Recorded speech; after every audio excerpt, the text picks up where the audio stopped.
Bueno,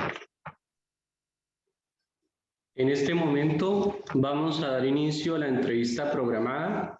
Hoy es lunes 10 de mayo de 2021. Buenos días, padre Henry Ramírez Soler. Reciba un cordial saludo de parte de la Universidad Simón Bolívar. Personalmente estoy muy orgulloso de tenerlo como invitado para la presente entrevista y de antemano le agradezco mucho por su apoyo al trabajo de investigación que estoy adelantando en la maestría en educación en el tema hacia una pedagogía de la memoria en la escuela colombiana. La presente entrevista responde al segundo objetivo específico que se propuso en el proyecto, el cual consiste en reconocer la forma en que circula el discurso de la memoria en procesos de prácticas sociales. Antes de iniciar con la primera pregunta, me gustaría que usted se presentara, nos diga a qué congregación y organizaciones pertenece o colabora y también nos cuente algo acerca de usted para conocerlo un poco más. Le doy entonces la palabra en este momento. Bueno, entonces, mi nombre es Henry Ramírez Soler. Yo soy misionero claretiano y a la vez de ser misionero claretiano me considero y me defino también como defensor de derechos humanos. He acompañado a comunidades, personas que han sido víctimas de violaciones de derechos humanos, que han generado procesos de resistencia y defensa de los territorios en distintas partes del país, especialmente en el Meta, pero también en el Chocó, en Antioquia, eh, básicamente, y en Bogotá. Muchas otras familias que llegaron desplazadas y que han pasado por Bogotá. Soy de origen campesino, mi papá y mi mamá son campesinos, y de alguna manera, pero eso también me identifico mucho con el campo y con la vida campesina.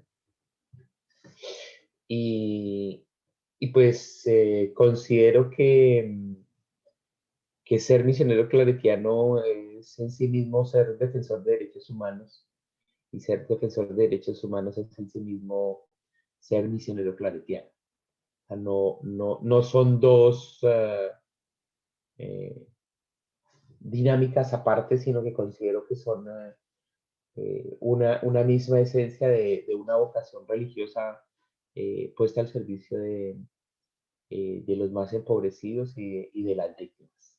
Entonces, cuando ejerzo mi labor de defensor de los derechos humanos, lo hago en mi condición de misionero, y cuando ejerzo mi condición de misionero, lo hago en mi condición de defensor. No es una cuestión separada ni que se hace en horarios distintos.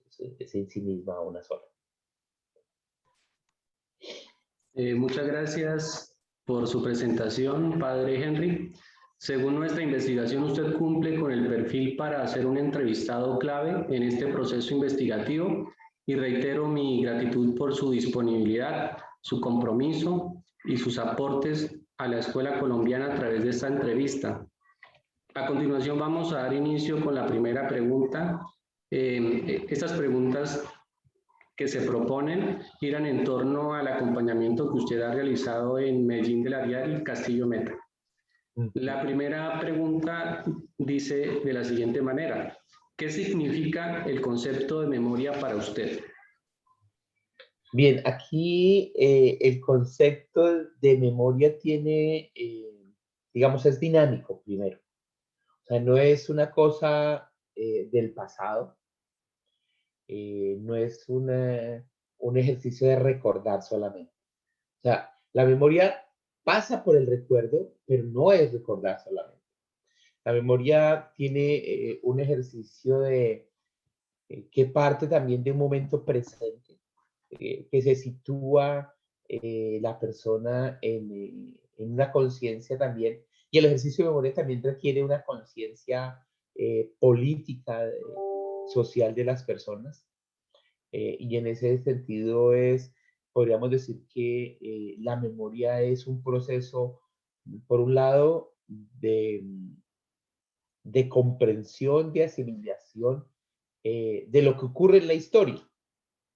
Y la historia entendida no, vuelvo, insisto, como el pasado, sino como una línea bueno, no, ni siquiera es una línea, es más bien un círculo del tiempo que se conjuga entre el pasado, el presente y el futuro. O sea, entonces la memoria es el ejercicio de la comprensión de lo que ha pasado, de lo que se está viviendo para intentar comprender y vislumbrar el futuro. Y entonces en ese sentido, coloco como un ejemplo. Y además la memoria no es un ejercicio solamente de recordar muertos. Muchas personas relacionan eso, sino la memoria es un ejercicio de comprender también por qué pasan las cosas, por qué ocurrieron los desplazamientos, por qué ocurrieron las masacres, las desapariciones. Y eso, digamos, porque tiene que ver hoy en lo que está pasando y eso que puede generar. Entonces, estamos hablando de un concepto de memoria que es dinámico, un concepto de memoria que es contextualizado, un concepto de memoria que es político y un concepto que además que la memoria también es un acto de resistencia.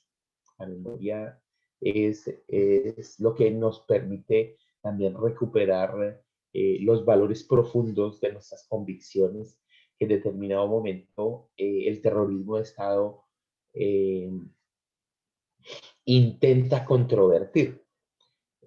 Como para colocar un ejemplo, en las actuales circunstancias del paro, los medios de comunicación insisten en que son unos vándalos, en unos violentos, son acciones terroristas, ¿no?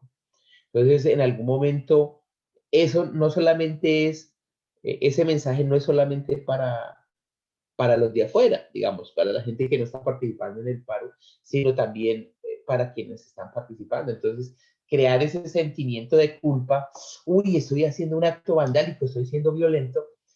Entonces, la memoria nos permite entender esos mensajes directos que el terrorismo de Estado pretende introyectar para inmovilizarnos. Entonces, la memoria por eso también es un acto de resistencia, un acto, eh, valga la expresión, revolucionario, que me permite redimensionar mis valores, reconocerlos y no caer en el juego de la culpa. Eso podríamos decir de la memoria. Perfecto. ¿Cuál es el contexto en torno al cual recuerdan y hacen memoria las personas o comunidades que la congregación claretiana acompaña? Bien, en Medellín de la Ariari, cuando los claretianos llegamos allí a acompañar este proceso misionero, Medellín se encuentra con una serie de personas viudas, huérfanos, eh, que han sufrido la represión, eh, digamos, de una lucha contrainsurgente en una zona que efectivamente eh, fue cuna del nacimiento de las FARC, fue desarrollo de la guerrilla de las FARC, era una zona de presencia de las FARC, Medellín de la Ariari, paseaba la guerrilla por sus calles, pero que la guerrilla estuviera por sus calles y por sus veredas no quiere decir que la gente era guerrillera. La gente sí, había muchas personas que tenían una concepción política de izquierda, unas opciones políticas de izquierda, y eso hizo que esta región fuera el foco de la represión armada, civil y política del Estado. Eh, Asesinatos, desapariciones, torturas, desplazamientos. Cuando llegamos en el año 96, estamos en ese proceso.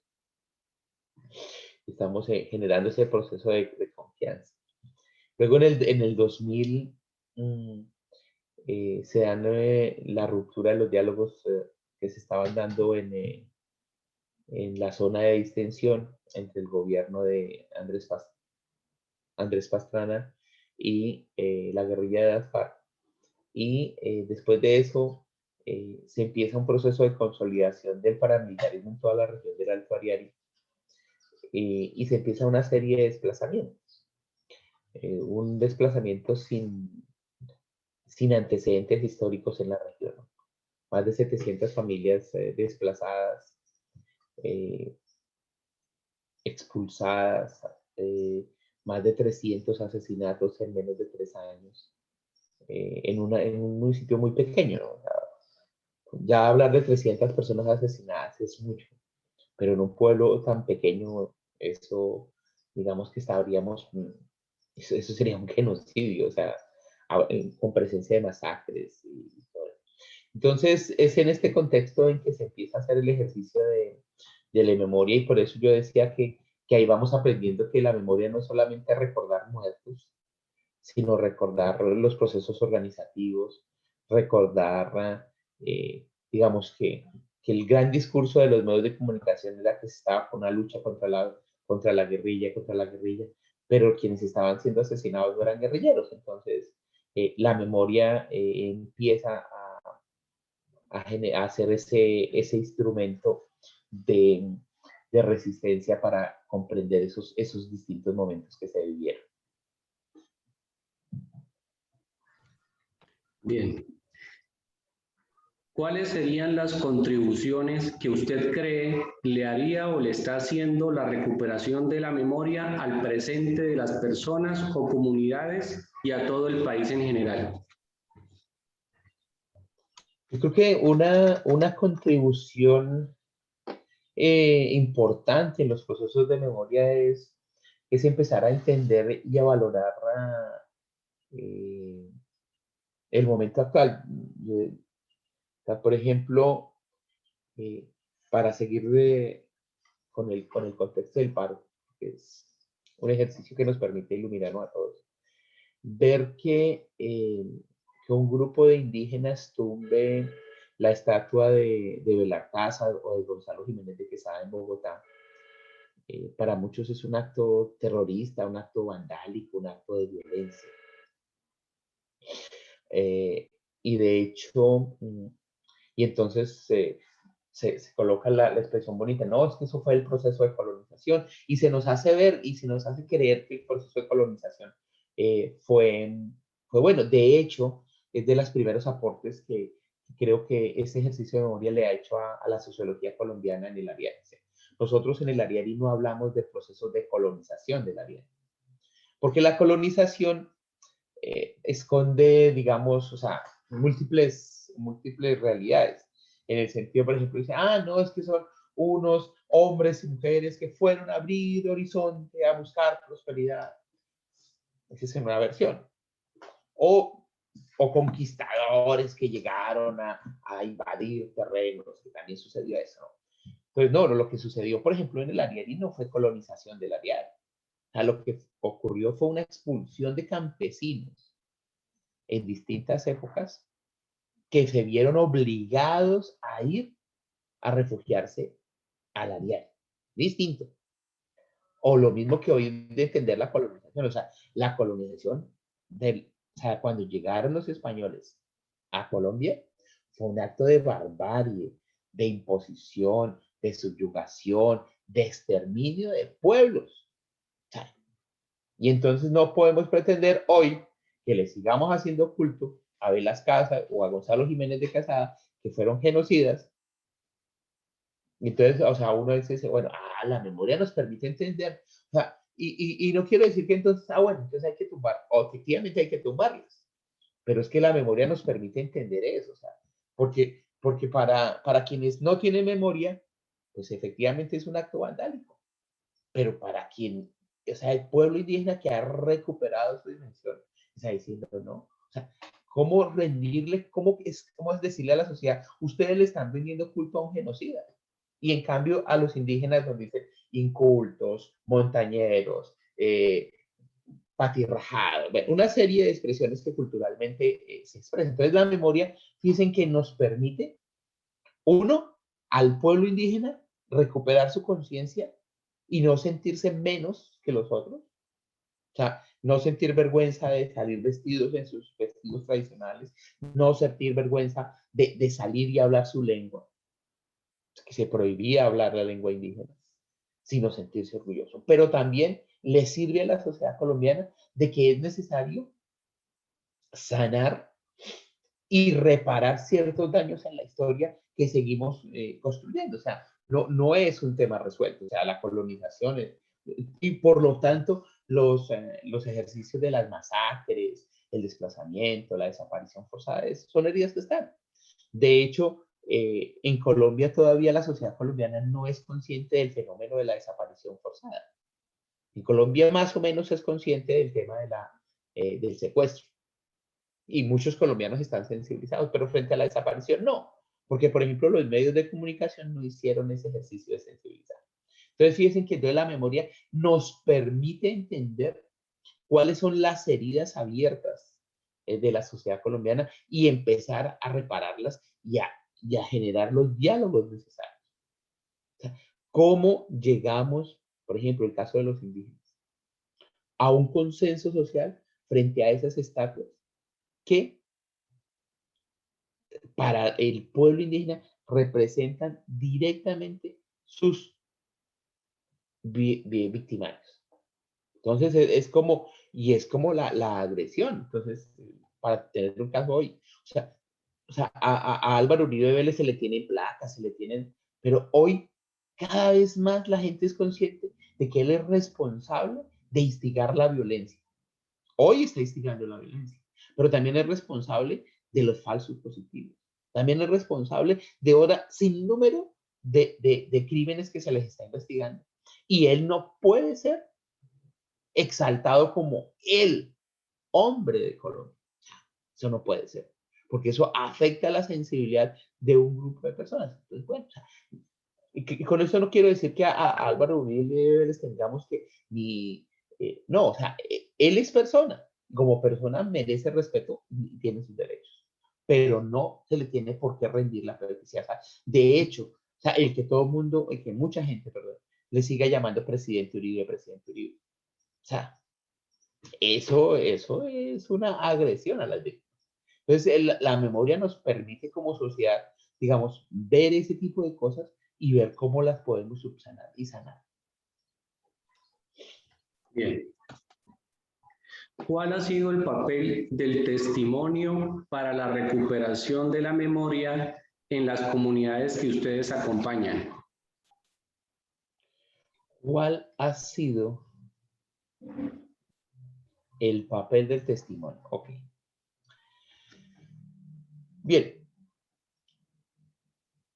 Hay que entender que testimonios hay distintos. O sea, hay testimonios que son desde las personas, de quienes vivieron los hechos.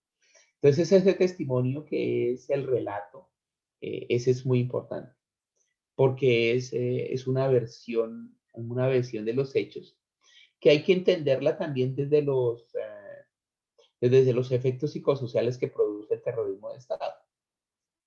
Entonces, por ejemplo, en muchos relatos, la gente cuando relata su testimonio de sus agresores, lo relata como hombres grandes, negros, fuertes.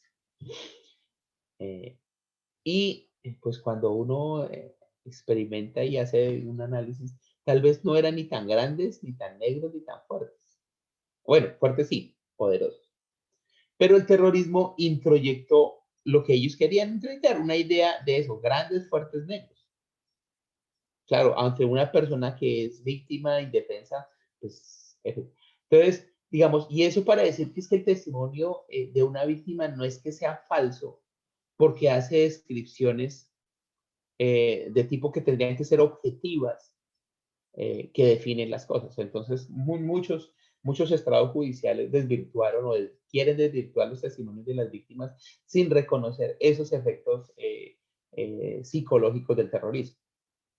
Entonces, efectivamente hubo la masacre, pero la gente quedó impactada de tal manera que sobredimensiona esa situación. O sea, objetivamente pudieron ser hombres bajitos, blancos, pero con un poder de terrorismo que introyectó terror. Entonces, el testimonio nos permite, digamos, equilibrar ese sentido del impacto psicológico con el hecho objetivo judicial. Y entonces, por lo tanto, el testimonio no es eh, un elemento jurídico absoluto, sino que se tiene por eso hablamos del tema de la perspectiva psicojurídica, psicosocial. O sea, no es lo objetivable que se puede medir. Entonces el testimonio tiene. Pero también hay un testimonio que es el testimonio de los lugares. Los lugares también son testigos, los lugares también dejan vestigios, eh, murales, pintas, casas destruidas, árboles talados. O sea, ese es otro testimonio que también permite evidenciar y deja huellas del pasado. Y otro testimonio efectivamente es el tema documental, videos, fotos, que tiene un carácter un poco más objetivable. Entonces, el testimonio juega un papel importante en la reconstrucción de un proceso de memoria y de construcción de una memoria colectiva e individual en las comunidades. Entonces, ese testimonio permite, de todos modos, también inclusive que esa transmisión de la memoria sea, sea posible, porque también la memoria se transmite a las nuevas generaciones, ¿no? En el caso de los palestinos en el Medio Oriente, ellos, por ejemplo, muchas veces conservan la llave de su casa que los israelitas destruyeron y se la pasan de generación a generación. 5 o 6 generaciones ya han pasado desde cuando empezaron las destrucciones de las casas y ellos conservaban la llave y con el día con la idea de algún día volver a abrir las puertas de su casa. Y pues en Colombia ha pasado como eso, ¿no? Personas que guardan las fotos, que guardan ropa, que guardan los objetos de las personas. Entonces, esos son los otros elementos de testimonio que permite ir avanzando. Bien, de los relatos construidos como producto del ejercicio de memoria, al ser escuchados por otros, ¿considera que han despertado empatía y responsabilidad? Sí, yo creo que sí, absolutamente. O sea, nosotros en Medellín del Ariely construimos una experiencia. No es novedosa, ¿no? Es recogida de otras experiencias de muchos otros lugares que hemos llamado peregrinación de la memoria de los mártires del historial. Y básicamente es eso, o sea, es un momento de encuentro entre, entre los campesinos que han sido víctimas y estudiantes de universidades o personas de ciudades que son externas a la región y y que los campesinos en un ambiente espontáneo, caminar en el camino, van contando sus experiencias. Y yo creo que ahí hemos logrado que muchos estudiantes se sensibilicen, que muchas personas de ciudad que jamás habían escuchado sus relatos empiecen a ver la historia de otra manera y empiecen a comprender también qué fue lo que vivieron ellos en las ciudades, ¿no? Porque la gente no alcanza a vivir eso, ¿no? O sea, recientemente la policía, el ejército invadió el colegio claretiano en este contexto del paro.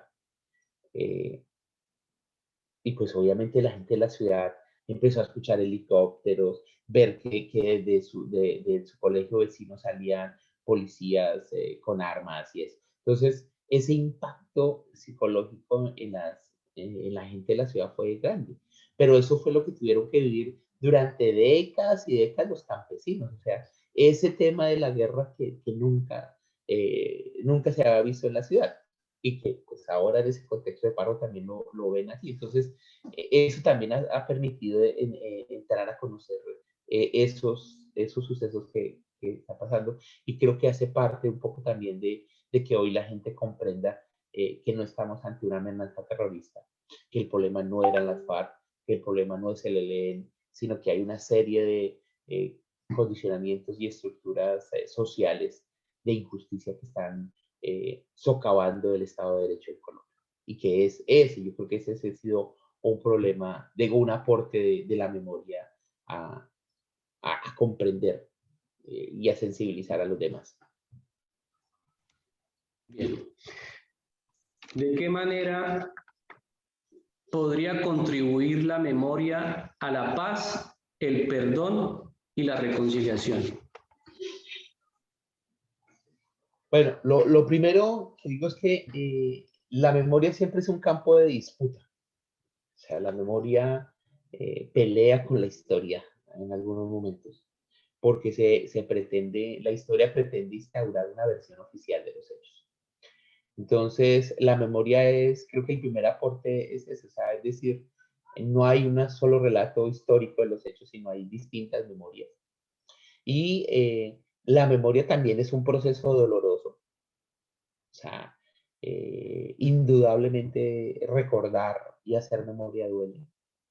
Pero, digamos, para sanar hay que limpiar, para sanar hay que curar, para sanar hay que cicatrizar. Y la memoria ayuda en ese proceso. Entonces, efectivamente, la memoria permite hacer eso.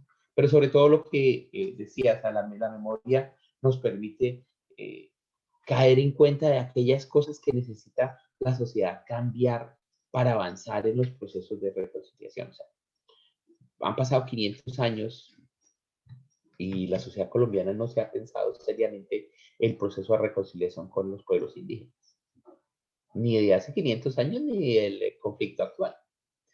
Entonces, la memoria nos permite ser conscientes de que han sido excluidos, marginados, y de qué hablar de los afros o los mismos campesinos, que los campesinos ni siquiera tienen condición jurídica. O sea, los indígenas, aunque han sido excluidos como los afros, en Colombia tienen condición jurídica, los campesinos no. Los campesinos no tienen un estatus jurídico ante la Constitución de Colombia. O sea, son tratados como otros ciudadanos. Y eso, entonces, la memoria permite, digamos, avanzar en eso. Y entonces, avanzar de cuáles serían las reformas y los cambios que sea necesario realizar para que se dé el perdón y la reconciliación y la paz. O sea, porque no son actos bueno, decir, bueno, yo perdono y listo. No, no, no. Sino que eso tiene que ser un, un camino en doble vía, o sea, de transformaciones, de cambios mutuos, para que efectivamente se den esos procesos distintos. Entonces, la memoria efectivamente es un elemento esencial en estos procesos de memoria, de reconciliación, de paz. O sea, y que avancen y que son elementos que aportan al ejercicio de la justicia, para que la justicia, entendida, ojo, no como cárcel, sino como restauración del orden de cosas destruidas, pueda dar paso. O sea, la memoria, hay un segundo paso que es el ejercicio de justicia. O sea, en sí mismo la memoria no puede ser un acto simplemente de perdón y de paz. O sea, la memoria es un elemento, que tiene que haber un elemento de justicia. Ahí me va a salir un poco del esquema de la entrevista, porque sí me interesa mucho la visión que usted tiene acerca del perdón. Pues hay muchos fundamentos dentro de este proyecto que hablan de Paul Ricoeur y hablan del perdón, pero me gustaría que ampliara un poco más la cuestión del perdón. O sea, si una persona se encuentra de frente con el asesino de un familiar, de una persona cercana que ha amado mucho, ¿hasta qué límites puede llegar el perdón o qué tan difícil es llegar a perdonar más allá de las esferas de lo religioso? No sé usted qué podría decir. Primero, el perdón es un proceso, ¿no?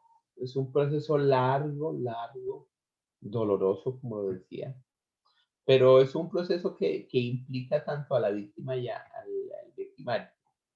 Pero digamos que hay una primera dimensión del perdón y es que el perdón ayuda a liberar a la víctima de esa atadura con el victimario. Voy a decir una afirmación que puede parecer un poco contradictoria y es que o sea, si la víctima no perdona, la víctima va a seguir siendo victimizada todo el tiempo. Entonces es necesario perdonar. ¿Por qué? Porque el perdón me permite a mí liberarme de mi agresor, o sea, romper ese vínculo. O sea, cuando el agresor, y más el terrorismo de Estado, agrede, su intencionalidad no es solamente eliminar, sino mantener subyugada a las víctimas y a las víctimas alrededor, no solamente a la víctima directa. Entonces, el odio, la ira, la venganza, justamente eso es lo que quiere el victimario, meternos en ese círculo. Entonces, el círculo del odio y la venganza nos va a tener atado. Cuando una víctima logra liberarse de esos sentimientos y entonces logra romper con esa, digamos, con ese instrumento de agresión, entonces, ¡pum!, logra liberarse y ya el victimario no le va a seguir haciendo daño. Le hizo daño, le dejó una herida, sí, pero no lo va a continuar en el tiempo agrediendo. Entonces el perdón es necesario para eso. Y perdonar no significa que se esté de acuerdo con lo que se hizo. O sea, negar la condición. Muchas tendencias religiosas hablan del perdón y el olvido. No. O sea, no. Para perdonar hay que recordar. O sea, no hay perdón sin memoria. Es lo contrario, más bien.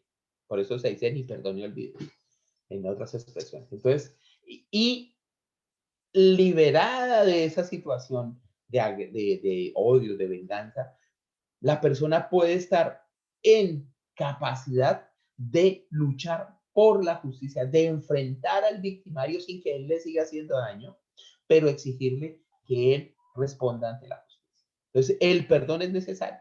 Claro, no es fácil, no es un camino fácil, porque entender esto que les estoy diciendo no es una cuestión simplemente conceptual, sino es cómo me libero. Porque claro, muchas personas y muchas tendencias religiosas también dicen, no, olvide, perdone, ya listo, no, olvídese lo que pasó. No, no se trata ni de olvidar, ni dejar, sino el perdón lo que me ayuda es a cicatrizar para que yo, sano, pueda enfrentar las estructuras de la injusticia.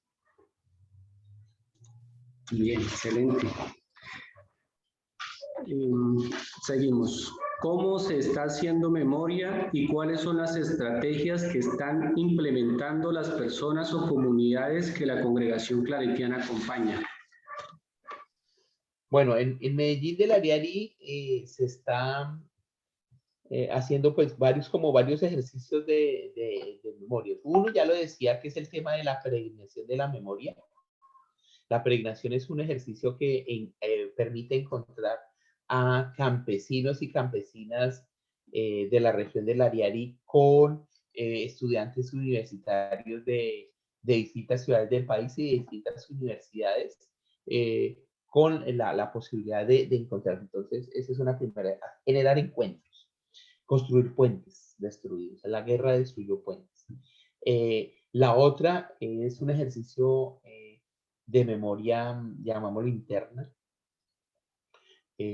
A veces cuando cada quien sufre su victimización piensa que es la suya, es la de él, y que la demás gente sufrió menos o más. Entonces, hemos desarrollado un calendario de la memoria, que es un ejercicio de memoria día a día, año a año, de los hechos victimizantes en el castillo, que reúne casi más de 500 personas, nombres de personas plasmadas en un calendario. Entonces, cuando la gente ve eso, ve que en un mismo día, en distintas partes del municipio mataron 7, 8, 9, 10 personas. O sea, estamos hablando o sea, de dimensionar realmente lo que sucedió. Entonces, también es un ejercicio que permite, una estrategia que permite comprender el estado de cosas. Luego, pues también hay una estrategia audiovisual, hacer videos, documentales, relatos de lo que está pasando para enriquecer, digamos, la posibilidad de que otros que no puedan ir a la diaria puedan hacerlo. Entonces, está el tema de la peregrinación, está el tema del calendario, pero también está la memoria como estrategia de resistencia frente a la búsqueda de personas desaparecidas. Es un ejercicio de recordar con las familias el mayor número de información para poder brindar a la unidad de búsqueda de personas desaparecidas para poder localizar a las personas, ya sea fallecidas, ya sea asesinadas o ya sea vivas, pero ese ejercicio también, entonces la memoria es una estrategia que permite hoy seguir activando los mecanismos de búsqueda. No sé si tal vez esto se lo mencionó, no lo escuché sobre la capilla de la memoria que se ha realizado, pero que yo había escuchado a un compañero claretiano, pero ya hace algunos años, que esa capilla, en esa capilla ya no hay tantas imágenes de santos, sino imágenes que son producto de la memoria, pero bueno, quisiera que usted nos hablara acerca de eso. Bueno, esa es otra estrategia que se me olvidó compartir, y es la preservación y la creación de lugares de memoria. Los lugares de memoria son santuarios que permiten resguardar la memoria y los testimonios, ya sean materiales, testimoniales, documentales, audiovisuales, sonoros o gráficos de esa memoria. Entonces, en ese sentido, los misioneros claretianos con la comunidad de Medellín de la Riari deciden hacer de este templo un santuario a la memoria. En él se encuentra, por un lado, es un templo con mucha luz, muchas ventanas, no solamente por el tema del aire, sino por el tema de la luz. O sea, es decir, la búsqueda de la luz, la búsqueda de la verdad. Con muchos colores, los murales están hechos en una diversidad de colores para representar la diversidad cultural. Y con un mural que relata la historia del pueblo victimizado, pero también no solamente como la memoria como un hecho dramático, sino también sus logros, sus búsquedas, su espiritualidad, su futuro también, y esa conexión con el ser trascendente, con Dios mismo, Padre, Madre, con Jesús, Jesús liberador. Entonces, la capilla está en un ambiente muy sobrio, que permite hacer un lugar. Y ahí está también puesto el calendario y la memoria. Bien. Seguimos con la siguiente pregunta. Dice, ¿cuál es su percepción frente a cómo se está enseñando historia en la escuela colombiana? Yo creo que en la escuela colombiana se está repitiendo el relato de los vencedores, de los opresores. Y justamente, o sea, se repiten esas versiones de la historia donde el, los conquistadores, Cristóbal Colón y todos ellos son los héroes. Y eso es fatal. Lo mismo que en textos de historia de Colombia se presenta a Uribe como el hombre que trajo la seguridad y la democracia a Colombia. Eso es falso. O sea, no hay ni democracia, no hay ni seguridad ni democracia. Además con mentiras. O sea, Álvaro Uribe Vélez nunca luchó contra las FARC. Nunca la disminuyó. En términos estadísticos, sí. Se puede decir que Álvaro Uribe Vélez exterminó 3 veces a las FARC. Entre desaparecidos, entre desmovilizados, entre detenidos, entre dados de baja. La FARC nunca llegó a ser más de 17.000 miembros y las cifras daban como 36.000. Pero las versiones de la historia sí siguen dando. Pues, o sea, en las escuelas se sigue contando la historia de los vencedores y no la historia de las víctimas.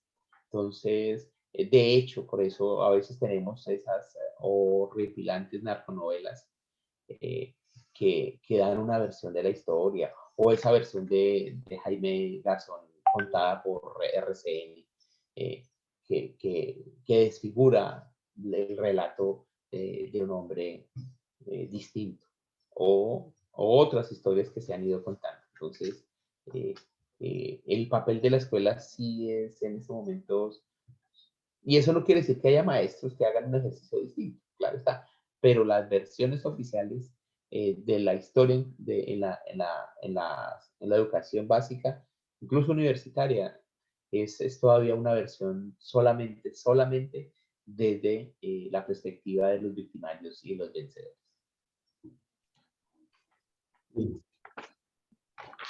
¿Tiene proyectos que vincula el trabajo de memoria con la escuela?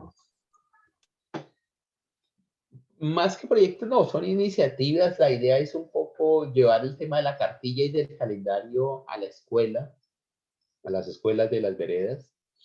Eh, eh, y de hecho hay algunos, ahí en el colegio Ovidio de Crowley, hay algunos profesores que han hecho ejercicios de vincular en sus clases el tema de la memoria.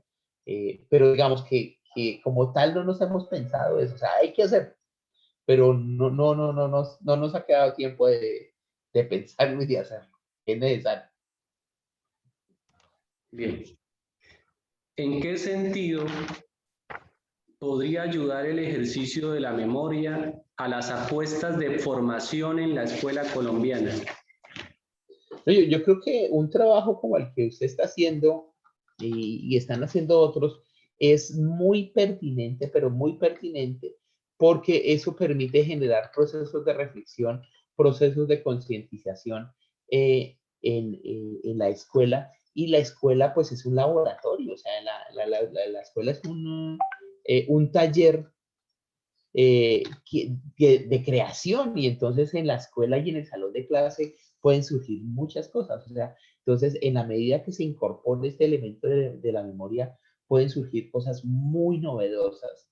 De hecho, pues bueno, cuando hemos trabajado con los estudiantes han sacado cosas como muy interesantes, cartografía de la memoria, pensado la georreferenciación, o sea, eso enriquece la academia. Yo creo que eso también es un elemento que permite que se recree el mundo.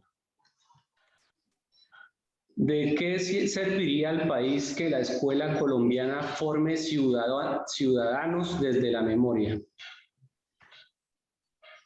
Fundamentalmente porque permite que no se sigan repitiendo las estructuras opresoras, que no se sigan repitiendo eh, discursos opresores y victimizantes, que no se siga, digamos, legitimando el uso de la violencia para reprimir las expresiones políticas y sociales.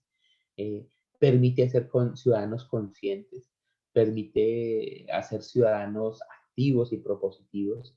Y sobre todo, creo que un elemento es que eh, abre la posibilidad de entender que la participación política no es solamente un voto que se ejerce en los periodos electorales, sino que la participación política es un ejercicio permanente que se puede desarrollar en la calle, que se puede desarrollar en las acciones jurídicas, que se puede desarrollar en las acciones de incidencia entre los consejos, alcaldes, asambleas, gobernaciones, o sea, que no es simplemente un voto, sino que la memoria permite ver que ha habido pueblos que han ejercido la participación política y que por eso se les ha condenado y exterminado.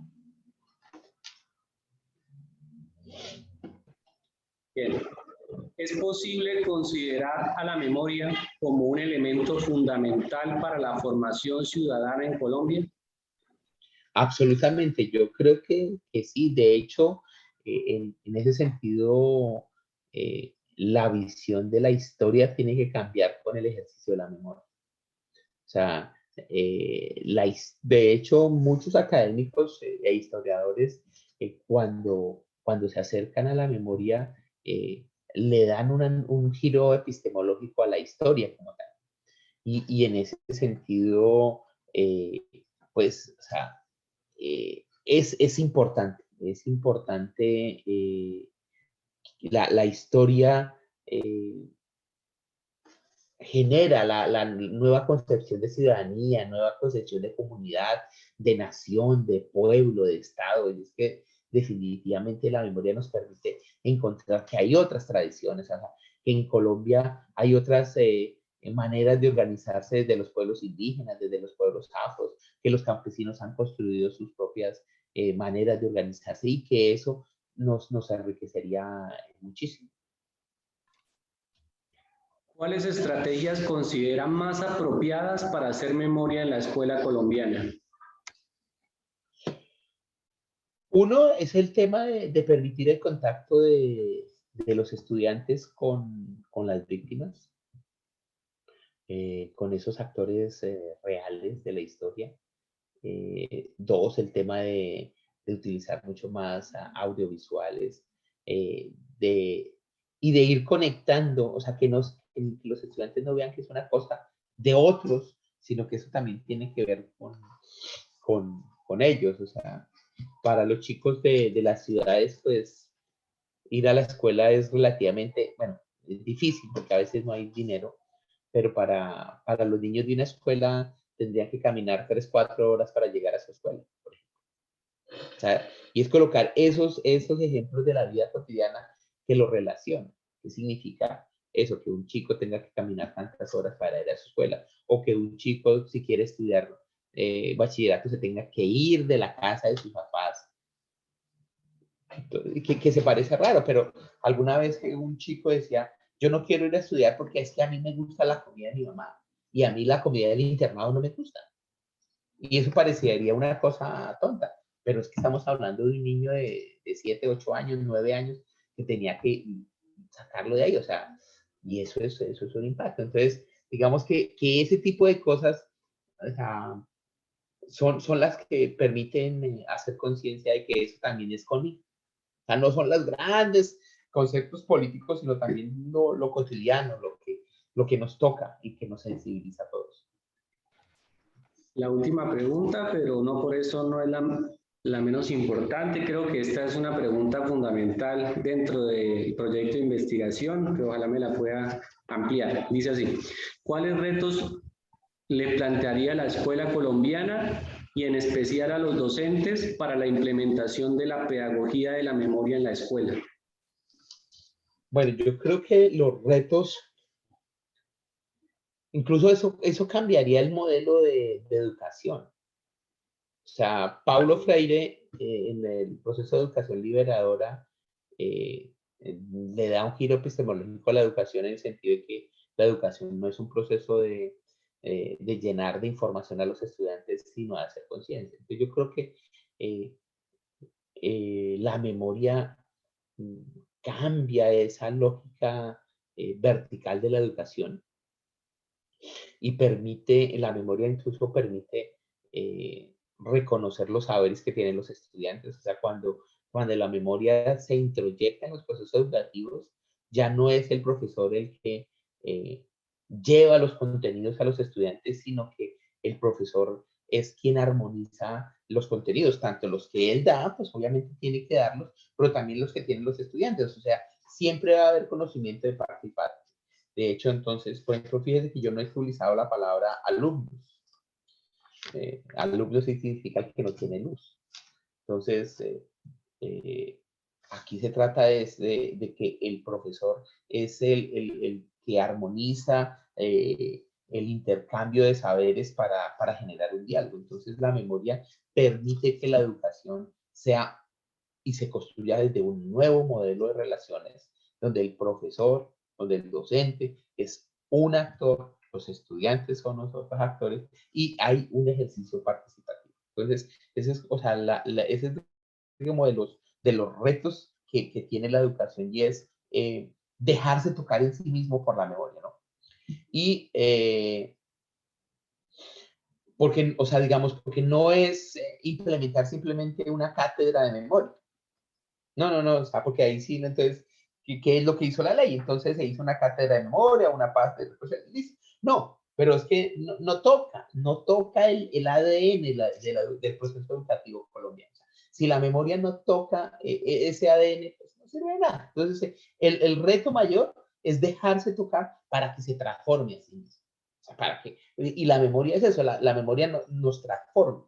Entonces, la memoria transforma a la víctima de un sujeto pasivo a un sujeto activo, a un sujeto político. Y mientras la escuela siga siendo simplemente un lugar donde se habla de contenidos y no un ejercicio de transformación social, un lugar donde se alimente la conciencia política, pues o sea, no sirve de nada. Pequeño reto. Pequeño reto, sí. Bueno, con esta última pregunta damos por finalizada la presente entrevista. Nuevamente le agradezco a usted, padre Henry Ramírez, por su participación y por la disponibilidad para comprometerse con esta nueva causa de recuperar la memoria histórica de Colombia desde su campo, desde su experiencia, desde la congregación a la que pertenece, a los organismos que apoyan y ahora con sus grandes aportes para la escuela colombiana. Esperamos no perder la comunicación con usted. Muchas bendiciones en todos los proyectos que está incursando y un abrazo de gratitud por regalarme este momento. No, con mucho gusto. Para mí también ha sido una alegría enorme poder compartir. Y obviamente con cada pregunta pues le surgen a uno nuevas ideas y es un enriquecimiento mutuo. Muchas gracias.